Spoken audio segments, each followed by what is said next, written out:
Organizations and groups featured in this program. The views and opinions expressed do not necessarily reflect that of WPDE ABC 15, WWMB CW21, or its employees. You're watching Carolina and Company Live.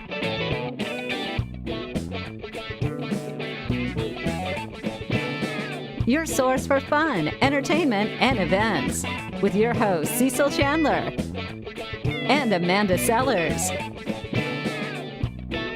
If it's happening in the area, it's on Carolina and Company Live. And hello, everybody. Welcome to Carolina and Company Live. It is a Monday, and I know everybody has had a rough weekend with Hurricane Matthew. Absolutely. I mean, it's just unbelievable. And there's still thousands and thousands of people in our coverage area that do not have power. Right, and even further up, the flooding and everything, it's pretty devastating in some areas. But we are here, we are safe, and I know a lot of you are safe, and we are very blessed to be safe as opposed to other things that have happened. So anyway, but we also want to thank, though, the police officers. Oh, let me tell you, Surfside Beach is unbelievable. They worked all day yesterday, the maintenance, all weekend long. The maintenance people, the police department, everybody was out in Surfside Beach. That's right. I put out, cleaned my yard yesterday, had it beside the road, huge stacks. Guess what? 6:30 this morning, they were cleaning it up. Very good. Yep. Thank you to everyone, first responders, linemen. Thank you. Anyway, And they're still out working. That's right. All right. Well, speaking of weather, we're going to take a look at it and see what's going on now. First warning weather with meteorologist Caitlin Wright.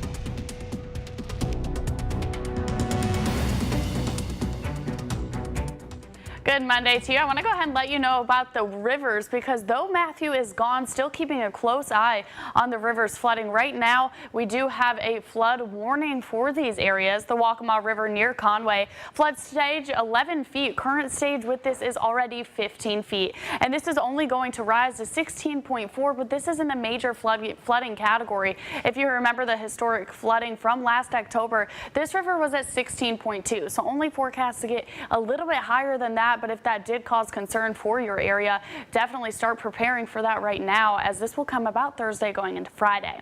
Now the PD River at PD, the flood stage 19 feet, current stage almost 21 feet. And again, this will rise to the moderate flood stage category, nearing 23 to 24 feet. Little PD River now, flood stage for this is only 9 feet, and the current stage is 14. And this is going to rise to 14.5 feet by Wednesday. And now the Black Creek at Quinby, this is the only one that's slightly decreasing. Flood stage at 10 feet, current stage 15.7, and that will slowly be on the decrease, but right now at a moderate for flood stage. Lynch's River at Effingham, flood stage 14 feet, current stage 17.5. This will slowly rise to 17.8, not getting into that major category, but still moderate for those flood stages.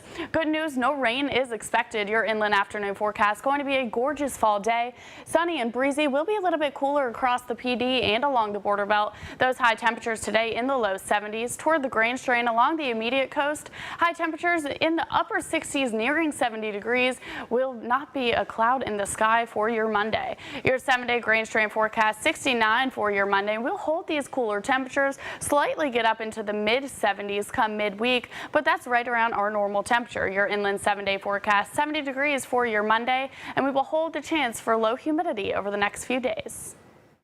Weather is brought to you by A&I Fire and Water Restoration. And welcome back, everybody. I want to tell you about something that's going on at Alabama Theater. Now, if you're an older person like me, you know who Ray Stevens is. You know what I'm talking about? No. You know, she doesn't know. Ray Stevens is going to be at the Alabama Theater coming up Sunday. If you want to know more about it, go online and check it out.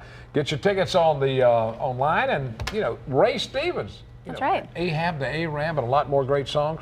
Yeah, Alabama Theater. You call the box office too. I know. We thank those people there because they bring in some good and talented people too. They sure do. Okay, everybody. Today is Monday, October 10th, and this is Country Music Month. Even better than a day. Love country music. And it's also Popcorn Poppin' Month. Okay, so popcorn poppin'. Birthdays today. We have 1955. David Lee Roth is 61 years old. He is the vocalist for Van Halen, 1974 to 1985, and the song Just a Gigolo. Can you sing it? Yeah, I'm just a gigolo. All right. 1974, Dale Earnhardt Jr., 43 years old, NASCAR superstar, won the Daytona 500, the most popular driver 12 years in a row. and the son of another famous driver we lost at Daytona. That's right. All right, 1973, Mario Lopez, also known as AC Slater for all the girls. He is 44 years old. Whoa. Make you feel old real quick. TV show Saved by the Bell, also Dancing with the Stars, and in Grease Live. Also, happy birthday to my best friend Gina. Hope you have a good day and get back safe. Okay, today in history, let's check it out. 1964, the 18th Modern Olympics Games opened in Tokyo. That's right. In 1978, President Carter, you can hold it still, I can't read. I'm sorry. President Carter signs a bill authorizing the Susan B. Anthony dollar. Yeah, that's the one you put in your pocket. You thought it was a quarter. You leave a $2 tip and you left a $4 tip. Whoops. It's unbelievable. That's right. All right, let's check it out. The Know It All department today. This is where you learn something all the time. All right? They say that it's good to talk to your flowers. Amy, she tells me that all the time. Yeah, absolutely. But did you know what really makes your flowers grow? Anything. Anybody know? Not like fertilizer or anything like that. No. Something Research shows that music makes flowers grow faster. Pretty cool. And it says especially those from the 50s and 60s. It does not. It doesn't? That's how you kill the flowers. That's what's wrong with all the flowers in our office. All Your right, fault. that's the Know It All department today. We got a great show lined up, a lot of great stuff. We're going to talk about, things that are still happening in the area, plus a lot more informative things. Stay with us. That's right. Be right back. And welcome back. And I do want to thank all the law enforcement people that are out over all the time period of Hurricane Matthew, especially the Highway Patrol and all those people, because everywhere you went, you saw a Highway Patrol car. Absolutely. They did an outstanding job. And speaking of all of that, we've got Sonny with us again. Sonny, yeah, okay. all good. So, first of all, great job.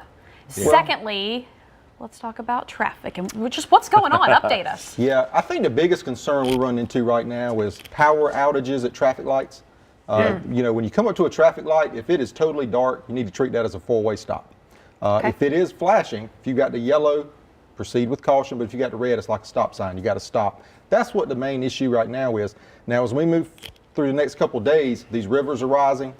Some of the places we saw the floods last October, we're going to start seeing those same floods again this year, I'm afraid, as those rivers keep coming up. So while we're out of the woods with the evacuations, I think everything's pretty much been lifted now.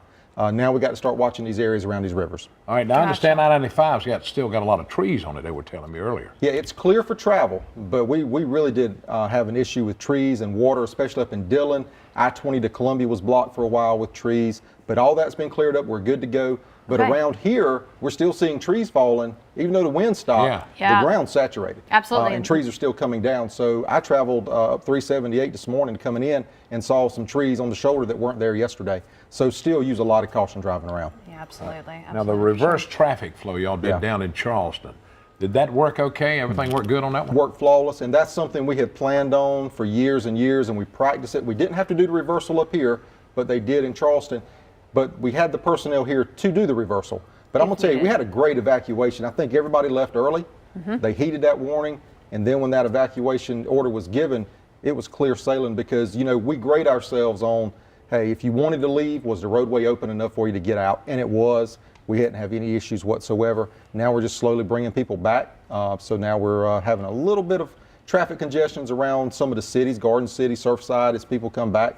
But we'll work through that. Yeah, and absolutely. There was so much preparation from you guys, before and then during days leading up to everything happening that it was pretty flawless. A lot of people in town, troopers from all over the state, and they're still here. They have not gone home yet. Yesterday. And, those guys are ready to go home, I'm sure. So hopefully as we get things back to normal and the power starts coming back on at these intersections, we can go ahead and get everything back to normal for us as well. Well, I tell you, I think everybody did a great job. It's just unbelievable what all goes into preparation when it comes to the patrol and all other law enforcement. You had the National Guard here. You had everybody here. We did, but we work on these hurricane plans. We practice them every June. But it's good to know that, hey, when we need it, it works. Yeah. So if we have another hurricane, hopefully we don't anytime soon. But if another one comes, looks like the plan's ready to go. All right. Well, Sonny, you've done a lot for us, and we appreciate you coming on here and talking the news and all that. We really appreciate keeping us up to date. Sure thing. Thank you, sir. Yeah. All right, we got a lot more coming up. Next, we're going to find out about power outages in the area. A representative from Horry Electric's here. We'll find out about that when we come back.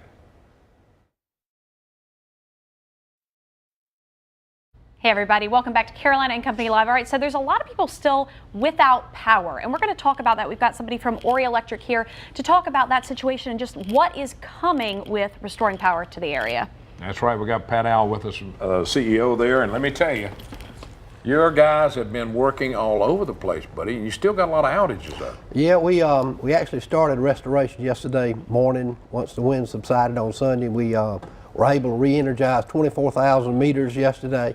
We still have about 47,000 out.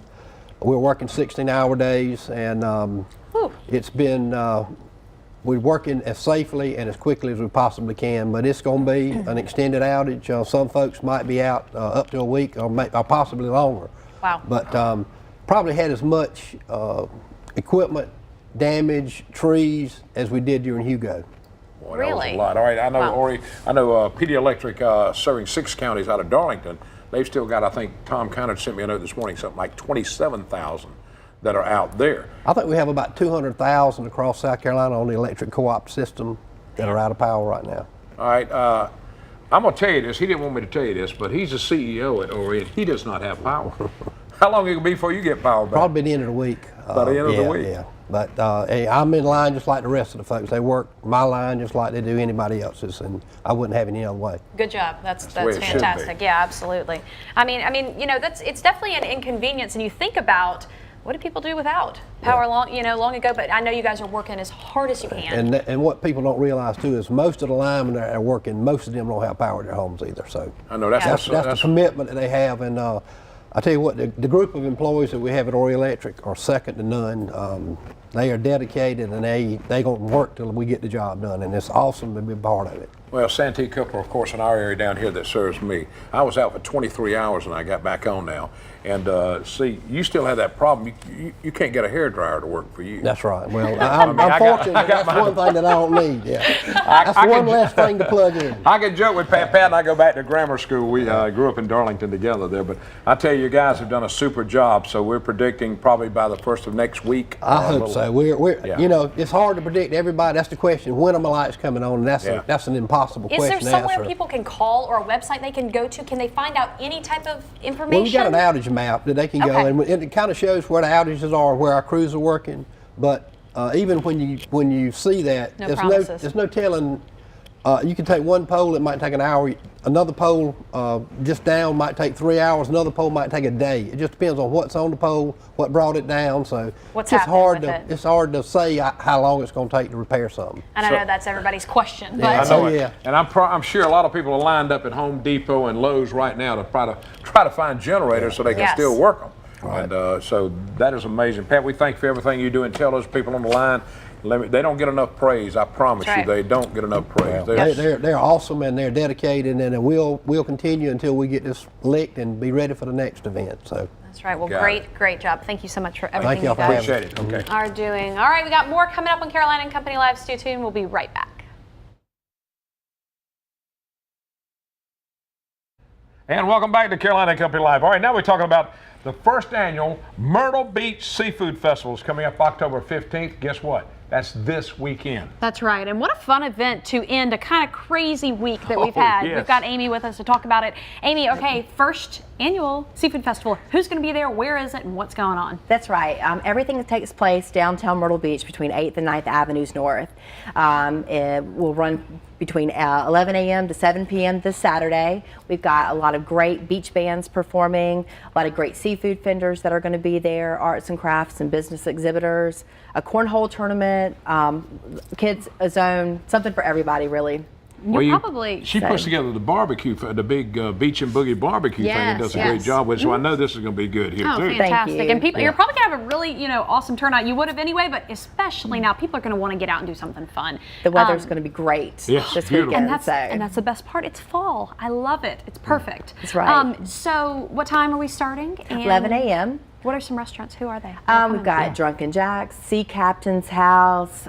We've got Hurricanes. Jimmy's Hibachi's going to be there. I mean, the list goes on. We've got about 15 seafood vendors right now lined up. We're still checking in to make sure everybody's good to be there this Saturday, but we don't anticipate a decrease in vendor numbers. So definitely somewhere to go get some hot food if you want it. And it's free. It's a free event. Yes. So it's very affordable, very family friendly. So we'll look forward to seeing everybody there. Now, who came up with the idea of doing this? Where did this come from? I'm working for the Downtown Redevelopment Corporation in Myrtle Beach, and they wanted to do a new event for the downtown area. The merchants wanted something new as well, and so this is a great event. It's one that showcases the destination and our love of seafood and the great seafood restaurants that we have. So, and why not in the Myrtle's Inlet with all their seafood? That's I mean, right. why not have something in Myrtle Beach? That's right, and we've got something. A lot of great restaurants on the north end. So this is kind of restaurants don't have to be in the city limits to be there. So this is again a showcase of really the whole destination. So still got some openings right now. If we somebody's do. watching. Yes, we do. We've got some openings for seafood vendors, and so we'd love to have them. Tell them to go to the website and give us a holler. Now you're gonna have a beer and a wine garden. We will, and then entertainment. Who is going to be here? here? We've got Jim Quick and Coastline, the Castaways, the Bounty Hunters, and we'll end it with the Tams Saturday evening. So that's going to be. I was going to say, she's still being the music buff. He's going to be there, yeah. They got the little kid now that's grown up to be a huge guy that's in there, and it's a great. The Tams do a great job too. They do. But if you want to see the craziest group on the beach, Jim Quick. Yeah, they're good. So we'll open with Jim Quick and close with the Tams. So it's gonna be a great event. All right, give them a rundown one more time. MyrtleBeachSeafoodFestival.com, all spelled out. Starts and ends when and all. Starts at 11 a.m., ends at 7 p.m. October 14th. Free event. Myrtle Beach. Yep. Between 8th and 9th Avenues North, downtown. Be there. Next to the boardwalk. All right. What a fun time. All Thanks, right, we got a lot more coming up. Stay with us. We'll be right back.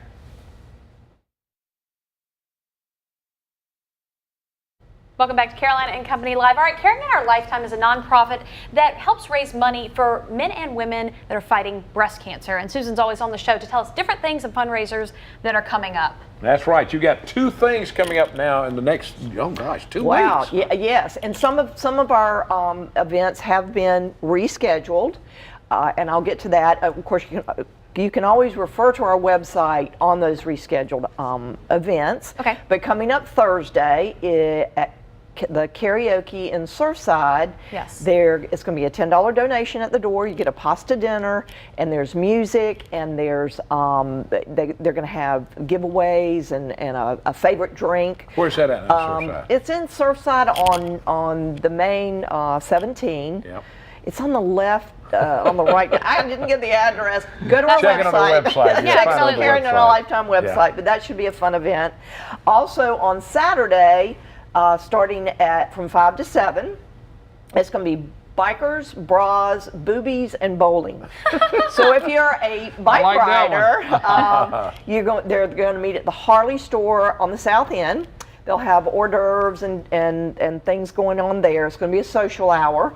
Then at 7, they're going to get on their bikes and ride to North Myrtle Beach to the 710 bowling alley, where they're going to wear really bright, probably a fluorescent pink, so you'll see the bike riders coming through to North Myrtle Beach. Yeah. That will be cool. And there will be giveaways there. There'll be silent auction, bowling, of course. So that should be a fun event. Then on Sunday, with this gorgeous weather, we'll have at the Rock the Ribbon at the Boathouse. And that's a $5 donation. And we'll also have a silent auction and be selling some items, and all benefits Caring in Our Lifetime. So we're very excited to have these local events support us. Now the bowling alley, say it one more time. Bikers, bras, boobies, and bowling. So You when just they wanted her to say it again, I that tell is you. so great. and when they ride up, also they're going to be wearing their bras on the outside of their shirts to North Myrtle Beach. That's so fun. I mean, in October is a huge month for you guys. It is. Breast Cancer Awareness Month, and everything that these places are doing for you, just help in the fundraising, because it takes a lot of money to do what you do. Fabulous. There's going to be a stroll at Rainbow Harbor on the 20th, I believe. Okay. Yes. That's going to be from 4 to 8. And they're going to have hors d'oeuvres, and the stores are going to have discounts, and there'll be entertainment. You got a lot going on. They can go to give me your website. Give me your CaringInOurLifetime.com, and just go to the events on the side, and it'll list the time and cost and donation. And we thank you for being with us. Thank y'all. Y'all stay tuned. We'll be right back.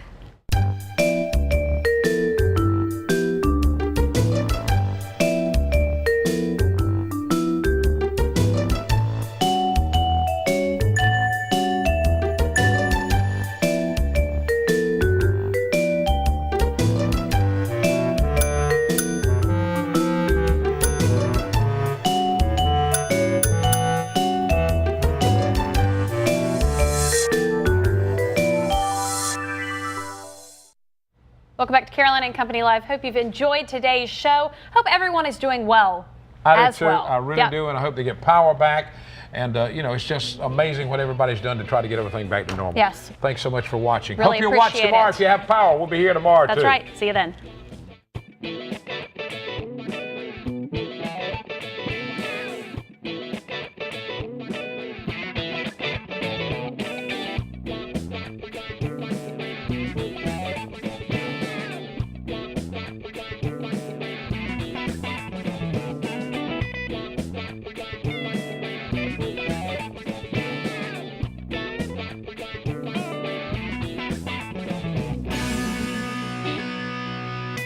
Carolina and Company Live is sponsored by the businesses, organizations, and groups featured in this program. The views and opinions expressed do not necessarily reflect that of WPDE ABC 15, WWMB CW 21,